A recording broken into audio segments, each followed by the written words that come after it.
అస్మద్గురుభ్యో నమః. మనం ఉదయం స్నానం చేశాక మన పూజాది కార్యక్రమాలు ముగించుకుంటాం కదా. ఒక స్తోత్రం చేయాలన్నా, పారాయణ చేయాలన్నా, ఏం చేయాలన్నా స్నానం చేసి దీపారాధన, పూజ ఇవన్నీ జరుగుతాయి. కానీ ఇక్కడ మనం చెప్పుకోబోయేటటువంటి స్తోత్రం సాక్షాత్తు మన పరమాచార్య స్వామి వారు ఇచ్చినటువంటి స్తోత్రమే. ఈ స్తోత్రం గనక స్నానం చేయడానికి ముందు పఠించినట్లయితే కామాక్షి అనుగ్రహం తప్పకుండా లభిస్తుందని చెప్పి సాక్షాత్తు పరమాచార్య స్వామి వారే మనకు చెప్పారు. ఆయన అనుగ్రహించారు.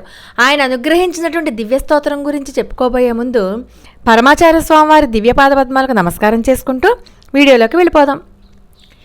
గురుమూర్తే త్వాం నమామి కామాక్షి అంటారు.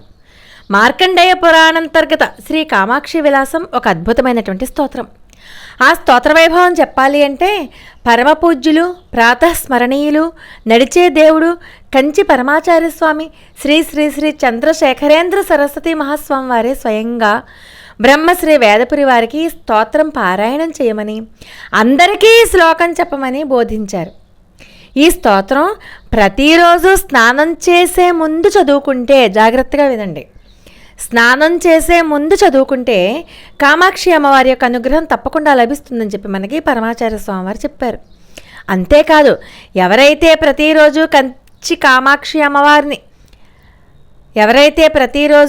కంచి కామాక్షి అమ్మవారిని దర్శించుకోలేరో ఈ కామాక్షి విలాసం అనే స్తోత్రం పఠించడం వలన ప్రతిరోజు కామాక్షి దర్శన ఫలితాన్నే పొందుతారు అని పరమాచార్య స్వామివారి యొక్క వాక్కు.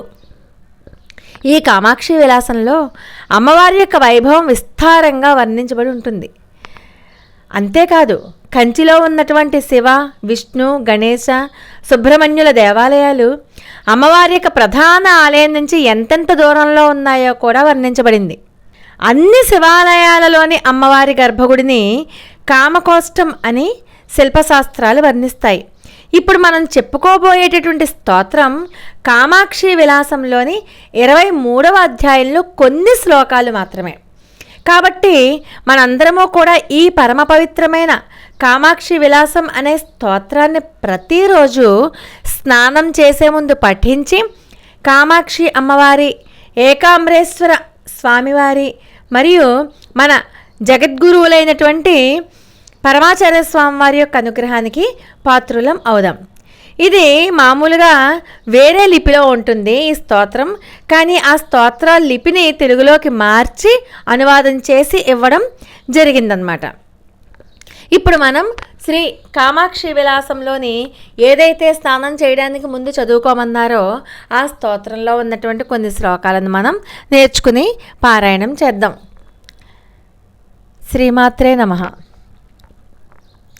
స్వామి పుష్కరిణీ తీర్థం పూర్వ సింధు పినాకిని శిలాహ్రదశ్చతుర్మధ్యం యావత్ తుండీర మండలం మధ్యే తుండీర భూవృత్తం కంపా వేగవతీ ద్వయోః తయోర్మధ్యం కామకోష్టం కామాక్షి తత్ర వర్తతే స ఏవ విగ్రహో దేవ్యా మూలభూతోద్రిరాడ్భువః నాణ్యోస్తి విగ్రహో దేవ్యా కాంచ్యా తన్మూల విగ్రహః జగత్కామకళాకారం నాభిస్థానం భువః పరం పదపద్మస్య కామాక్ష్యాః మహాపీఠముపాస్మహే కామకోటిః స్మృతః సోయం కారణాదేవ చిన్నవః యత్ర కామకృతో ధర్మో జంతునా ఏన కేనవా సకృత్వాపి సుధర్మాణాం ఫలం ఫలతి కోటిశః యో జపేత్ కామకోష్ఠేస్మిన్ మంత్రమిష్టార్థదైవతం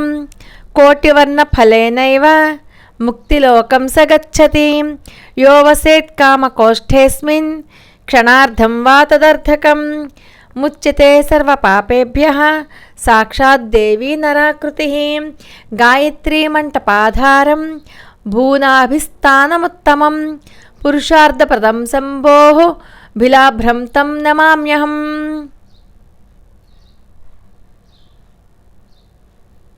యః కుర్యాత్ కామకౌష్టస్య బిలాభ్రస్య ప్రదక్షిణం పదసంజ్ఞాక్రమేణైవ గోగర్భజననం లభేత్ విశ్వకారణనేత్రాఢ్యాం శ్రీమత్త్రిపురసుందరీం బంధకాసుర సంహంత్రీం కామాక్షిం తామహం భజే పరాజన్మదినే కాంచాం మహాభ్యంతరమార్గతః యోర్చయేత్తత్ర కామాక్షీం కోటిపూజాఫలం లభేత్ తత్ఫలోత్పన్న కైవల్యం సకృత్ కామాక్షి సేవయా. త్రిస్థాననిలయం దేవం త్రివిధాకారమచ్యుతం ప్రతిలింగాగ్ర సంయుక్తానాం భూతబంధం తమాశ్రయే. య ఇదం ప్రాతరుత్థాయ స్నానకాలే పఠేన్నరః 12 శ్లోకమాత్రేణ శ్లోకోక్తఫలమాప్నుయాత్ इति श्रीकामाक्षीविलासे 23 अध्याये श्रीकामाक्षीमाहात्म्यं सम्पूर्णम्. శ్రీమాత్రే నమః. ఈ శ్లోకాన్ని చదువుకున్నా లేకపోతే విన్నా కూడా చాలా మంచిది. ఎందుకంటే ఇది సాక్షాత్తు పరమాచార్య స్వామి వారే స్నానం చేయడానికి ముందు చదువుకుంటే కామాక్షి అమ్మవారి యొక్క అనుగ్రహం పరిపూర్ణంగా కలుగుతుంది అని కూడా చెప్పారు. ఎవరైతే ప్రతిరోజు కామాక్షి అమ్మవారిని దర్శనం చేసుకోలేమని చెప్పి బాధపడుతూ ఉంటారో వారందరికీ కూడా ఇప్పుడు రోజు కామాక్షి అమ్మవారిని దర్శనం చేసుకోవాలి అంటే మనకి కుదరదు. ఎందుచేతన దూరం వల్ల కదా. అలాంటప్పుడు మనం ఈ శ్లోకాన్ని చదువుకుని ఒక్కసారి పరమాచార్య స్వామి వారి దివ్యపాద పద్మాలకు నమస్కారం చేసుకుంటూ కామాక్షి అమ్మవారిని కనుక తలుచుకుని నమస్కారం పెట్టుకుంటే, ఎందుకంటే పరమాచార్య స్వామి వారు వేరు కామాక్షి అమ్మవారు వేరు కాదు కదా, ఇద్దరూ ఒకటే. కాబట్టి ఒక్కసారి ఇద్దరినీ కూడా అభేద రూపులైనటువంటి వారిద్దరినీ తలుచుకుని నమస్కారం చేసుకుంటే మనకి కామాక్షి అమ్మవారి యొక్క పరిపూర్ణ అనుగ్రహం కలుగుతుంది అనడంలో ఎటువంటి సందేహము ఉండదు అని చెప్పి మనకి పరమాచార్య స్వామి వారే అభయమిచ్చారు. కాబట్టి ఈ శ్లోకాన్ని విన్నా కూడా అత్యద్భుతమైనటువంటి ఫలితమే వస్తుంది. కాబట్టి ఈ కామాక్షి విలాసంలో ఉన్నటువంటి ఈ స్తోత్రాన్ని అందరం చదువుకుని అమ్మవారి యొక్క కృపకు పాత్రులం అవుదాం. అపార కరుణా సింధుం జ్ఞానదం శాంతరూపిణం శ్రీ చంద్రశేఖర గురుం ప్రణమామి ముదాన్వహం. లోకా సమస్త సుఖినో భవంతు. మరి ఒక అద్భుతమైన వీడియోతో మళ్ళీ కలుసుకుందాం. అంతవరకు నమస్కారం.